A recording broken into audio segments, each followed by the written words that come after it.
ॐ यथाग्नेर्दाहिका शक्ति रामकृष्णे स्थिता ह्या सर्वविद्यास्वरूपां तां शारदां প্রণমামহম। শ্রী শ্রী মায়ের কথা। আর একবার আমি একাকী শ্রী শ্রী মায়ের দর্শনে গিয়াছিলাম। মা তখন কয়েকদিনের জন্য জয়রামবাটি হইতে কামারপুকুরে আসিয়াছিলেন। আমারও কামারপুকুরে এই প্রথম যাওয়া। শ্রীযুক্ত রামলাল দাদা ও লক্ষ্মী দিদি তখন কামারপুকুরে। প্রথম দিন রামলাল দাদা ও আমি বারান্দায় খাইতে বসিয়াছি। মা মাঝে মাঝে আমাদিগকে পরিবেশন করিতেছিলেন এবং আমাকে বলিতেছিলেন, বৈকুণ্ঠ সমস্ত খেও, পাতে কিছু ফেলো না। এই কথা বলিতে বলিতে আরও জিনিস আমার পাতে দিতে লাগিলেন। রামলাল দাদাও আরও খাও, লজ্জা করো না, এইরূপ বলিতেছিলেন। তখন আমি এত খেয়েছি যে পেটে আর ধরে না, অথচ সংকোচবশত কিছু বলিতেও পারিতেছি না। রামলাল দাদার এই কথা শুনিয়া মা বলিলেন, থাক, ও খ্যাপা ছেলে, যা খেয়েছে খেয়েছে, আর কিছু বলো না। এবং আমাকে বলিলেন, বৈকুণ্ঠ, এখন পাতা, গ্লাস, বাটি উঠিয়ে নিয়ে যাও, গুরুগৃহে ওসব রেখে যেতে নেই। দ্বিতীয় দিন যখন প্রণাম করিতে যাই, তখন মা জিজ্ঞাসা করিলেন, তুমি বাড়ি যাচ্ছ কবে? আমি বলিলাম, মা, আমি বেলুড় মঠ দেখি নাই, মঠ হয়ে পরে বাড়ি যাব। তাহাতে মা বলিলেন, এখন মঠে গিয়ে কাজ নেই, তুমি আজই বাড়ি যাও। আমি বলিলাম, মা, এত দূর এসেছি, একবার মঠে না গিয়ে এখন বাড়ি ফিরছি না। মা বলিলেন, না, তুমি বাড়ি যাও, গুরুর আজ্ঞা লঙ্ঘন করতে নেই। এই কথার পর আমি আর আপত্তি করলাম না, কিন্তু মনে মনে ভাবিয়া রাখিলাম, এখন হইতে সরিতে পারিলেই মঠে যাইব। তখন আর মা জানিতে পারিবেন না।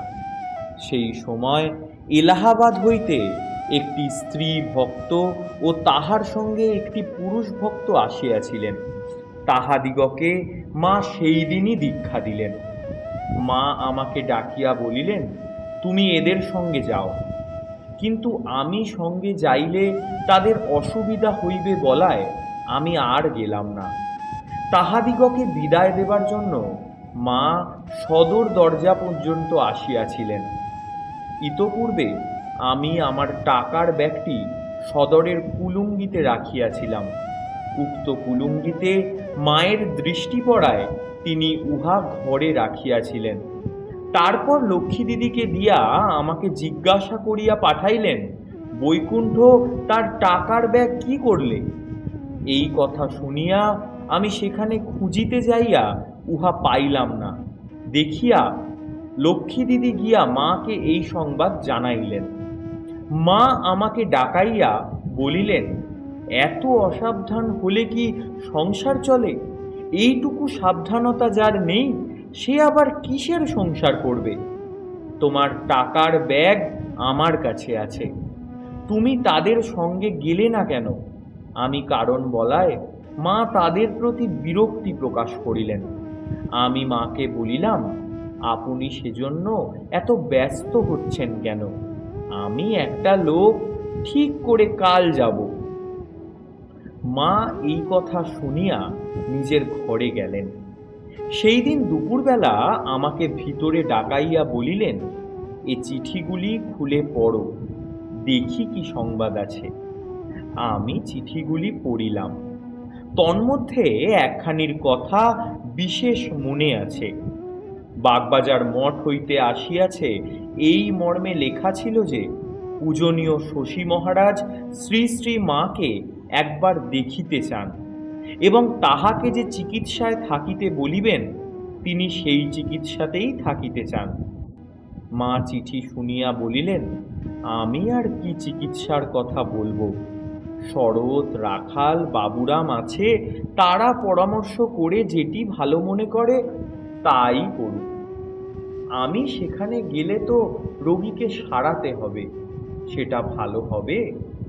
এমন রোগীকে কি সারাতে আছে? আমি যাব না। যদি শশীর কিছু ভালো মন্দ হয় তবে কি আমি সেখানে থাকতে পারবো? তুমি বুঝিয়ে লিখে দাও, এজন্য আমি যাব না। পরদিন প্রসাদ খাওয়ার পর বাড়ি রওনা হইবার জন্য বিদায় লইতে বাড়ির মধ্যে গিয়া দেখি মা তাহার ঘরের বারান্দায় পান সাজাইতেছেন। আমাকে দেখিয়া জিজ্ঞাসা করিলেন, রঘুবীরকে প্রণাম করেছ? আমি বলিলাম, না মা। তাহাতে মা বলিলেন, এখানে এলে কিছু দিতে হয়, তুমি রঘুবীরকে প্রণাম করে কিছু প্রণামই দিও। তোমার কাছে যদি টাকা পয়সা না থাকে আমার কাছ থেকে নিও। আমি বলিলাম, না, আমার কাছে টাকা আছে। এই বলিয়া রঘুবীরকে প্রণাম করিয়া আসিলাম। বিদায় লইবার জন্য মাকে প্রণাম করিতে উঠিয়াছি, এমন সময় মা সহসা বলিয়া উঠিলেন, বৈকুণ্ঠ, আমায় ডাকিস। এই কথার পর মুহূর্তেই আবার বলিলেন, ঠাকুরকে ডেকো, ঠাকুরকে ডাকলেই সব হবে। এই সময় লক্ষ্মী দিদি সেখানে ছিলেন। তিনি বলিয়া উঠিলেন, না মা, এ কি কথা? এ তো বড় অন্যায়। ছেলেদের এমন করে ভুলালে তারা কি করবে? মা বলিলেন, কই, আমি কি করলুম? লক্ষ্মী দিদি, মা, তুমি এই মুহূর্তে বৈকুণ্ঠকে বললে আমায় ডাকিস, আবার বলছো ঠাকুরকে ডেকো। মা বলিলেন, ঠাকুরকে ডাকলেই তো সব হলো। তখন লক্ষ্মী দিদি মাকে বললেন, মা, এরকম ভাবে ভুলানো তোমার অন্যায়। আর আমাকে বিশেষ করিয়া বলিলেন, দেখো বৈকুণ্ঠ, আমি আজ এই নতুন শুনিলাম যে মা বলছেন আমায় ডেকো। তুমি একথা যেন ভুলো না। ঠাকুর আর কে, তুমি মাকেই ডেকো। তোমার বড় ভাগ্য যে মা নিজে তোমায় একথা বললেন। তুমি মাকেই ডেকো। আমাকে এই রূপ বলিয়া মাকে বলিলেন, কেমন মা, হয়েছে এখন? লক্ষ্মী দিদির এই কথায় মা মৌন রহিয়া সম্মতির লক্ষণ জানাইয়াছিলেন। আসিবার সময় মা আবার আমাকে বলিলেন, তুমি এখান থেকে একেবারে ঘরে যেও। এখন মঠে বা এখানে ওখানে কোথাও গিয়ে কাজ নেই। ঘরে গিয়ে বাপ মায়ের সেবা করো, এখন বাবার সেবা করা উচিত। এই কথা বলিয়া আমার হাতে 4 খিলি পান দিয়া আমাকে আসিতে বলিলেন। আমিও মার আজ্ঞা শিরোধার্য করিয়া আমার পূর্ব সংকল্প পরিত্যাগ পূর্বক কোয়ালপাড়া মঠ হইয়া বাড়ি আসিলাম। যাইবার সময় বাবার শরীর ভালো দেখিয়া গিয়াছিলাম। বাড়ি ফিরিয়া দেখি বাবার বড়ই শক্ত ব্যারাম হইয়াছে। আমার পৌঁছিবার 6-7 দিন পরেই বাবা দেহ রক্ষা করিলেন। এবার কামারপুকুর যাইবার সময় আমার এক গুরু ভাই আমার হাতে মায়ের নিকট একখানা পত্র দিয়াছিলেন। উক্ত পত্র মাকে দিবার সময় মা বলিলেন, তুমি খুলে পড়ো। তাতে নিম্নলিখিত 2টি প্রশ্ন ছিল। আমি চাকরি করিতে যাইয়াছি, চাকরি করিলে মায়ায় জড়াইব কি মা? শুনিয়া মা বলিলেন, চাকরি করলে আবার মায়ায় কি জড়াবে? 2, বিবাহ করিলে আমার ভালো হবে কিনা?